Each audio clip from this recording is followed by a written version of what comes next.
Untuk noda coklat atau kehitaman itu belum tentu karang gigi ya, karena sebenarnya noda hitam atau coklat ini biasanya disebabkan oleh namanya tuh stain. Stain ini sendiri disebabkan karena kita biasanya konsumsi kopi atau teh itu yang terlalu banyak, atau biasanya malah merokok. Ya kalau merokok ini biasanya lebih hitam lagi gitu daripada teh atau kopi. Nah, kalau stain ini sendiri itu bisa di atas karang gigi atau bisa di atas gigi langsung. Jadi dia noda-noda coklat aja biasanya bentuknya garis-garis gitu.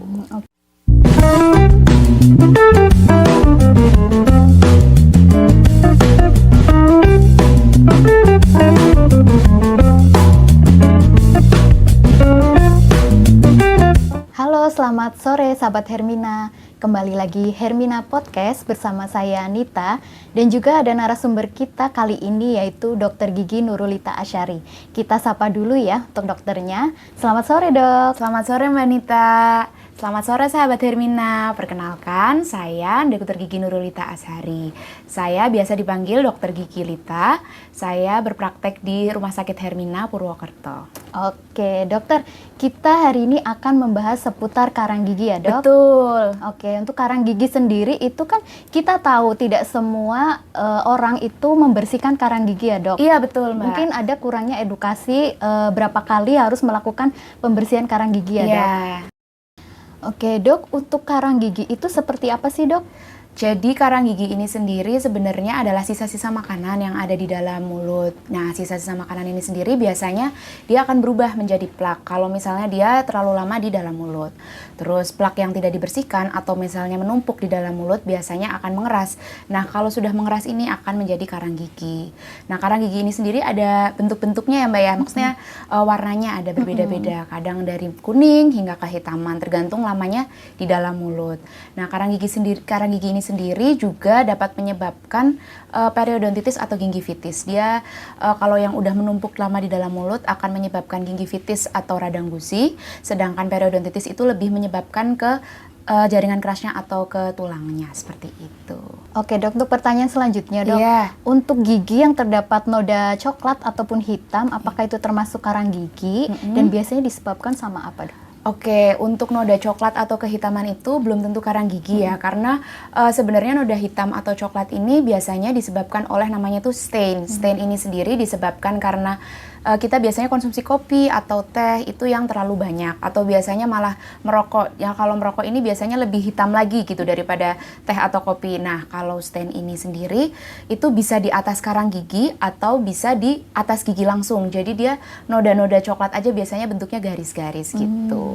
Oke, untuk noda yang sudah terlanjur ada di gigi apakah bisa dihilangkan, Dok? Bisa, untuk noda yang biasa udah ada di gigi kayak stain itu bisa dihilangkan. Untuk dihilangkannya sendiri memang tidak bisa dengan sikat gigi biasa ya.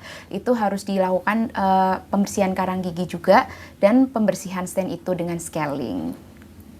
Oke, Dok, untuk pertanyaan selanjutnya, Iya. apakah penyebab dari karang gigi, Dok? Apakah bisa rontok dengan sendirinya, Dok? Oke, penyebab karang gigi ini sendiri sebenarnya ada beberapa yang menyebabkan ya. Yang pertama ini bisa sisa-sisa makanan yang sudah menumpuk di dalam rongga mulut dan tidak dibersihkan. Dia akan lama menumpuk dan dia mengeras dan menjadi karang gigi. Kemudian untuk konsumsi makanan dan minuman yang manis juga bisa menimbulkan karang gigi juga gitu. Kemudian sudah yang tadi saya jelaskan sebelumnya juga ada merokok ya. Kalau merokok ini sebenarnya lebih ke stainnya sih, cuma dia juga bisa mempercepat terjadinya karang gigi. Kemudian kondisi mulut kita yang kering juga bisa menyebabkan karang gigi. Ya, jadi kalau misalnya tadi pertanyaannya Mbak Nita dan sahabat Hermina mungkin bisa rontok nggak ya kalau misalnya karang gigi ini dengan sendirinya?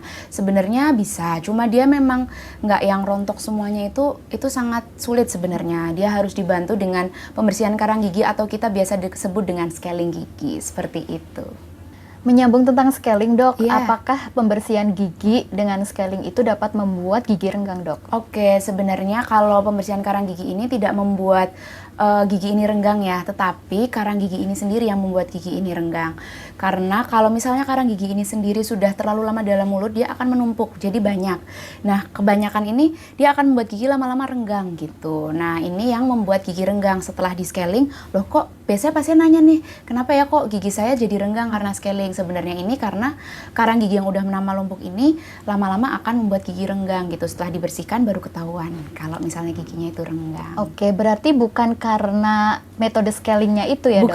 Bukan karena metode scalingnya itu. Tapi adalah karang giginya Iya, ya. dan kalau misalnya gigi ini renggang, kadang-kadang juga ada kegoyangan juga. Nah, itu juga bukan karena metode scalingnya ya.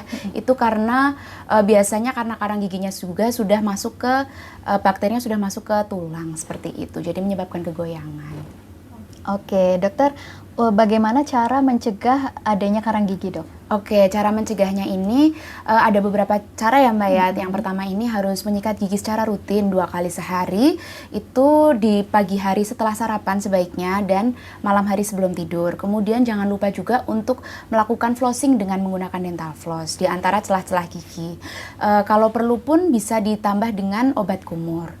Oke, jadi yang kedua ini kita juga harus mengonsumsi ya makanan yang bergizi, yang mengandung banyak serat serta mengandung banyak air. Karena kan memang karang gigi juga penyebabnya dari mulut yang kering juga gitu. Kemudian yang ketiga kita bisa mengunyah dengan 2 sisi, karena kalau mengunyah dengan satu sisi biasanya sisi yang tidak digunakan untuk mengunyah akan banyak karang giginya seperti itu. Ya, jadi untuk yang keempat kita harus datang ke dokter gigi setiap 6 bulan sekali untuk mengecek apakah sudah ada karang gigi atau ada lubang. Kalau sudah ada karang gigi kita harus membersihkan karang gigi tersebut yaitu dengan scaling. Kemudian kalau misalnya sudah ada lubang kita harus menambal gigi tersebut seperti itu. Baik dokter, untuk pembahasan kali ini mengenai karang gigi, tadi kita sudah kupas tuntas, jadi mungkin dokter bisa kesimpulan untuk pembahasan kali ini untuk menjadi perhatian sahabat Hermina. Ya, jadi sahabat Hermina, karang gigi ini sendiri bukan sesuatu yang bisa kita hindari ya. Itu akan bisa tetap terjadi di rongga mulut kita. Nah, gimana sih tips untuk mencegahnya? Yang pertama, kita harus sikat gigi 2 kali sehari, yaitu pada pagi hari setelah sarapan dan malam hari sebelum tidur. Kemudian, kita juga harus mengurangi mengkonsumsi gula serta kalau bisa jangan merokok. Kemudian, kita harus ke dokter gigi 6 bulan sekali untuk mengecek keadaan rongga mulut kita. Baik, berikut yang sudah disampaikan oleh Dr. Gigi Nurulita untuk pembahasan kita kali ini mengenai karang gigi. Semoga bermanfaat untuk kita semua dan juga sahabat Hermina. Sampai jumpa di podcast selanjutnya. Selamat sore. Sore.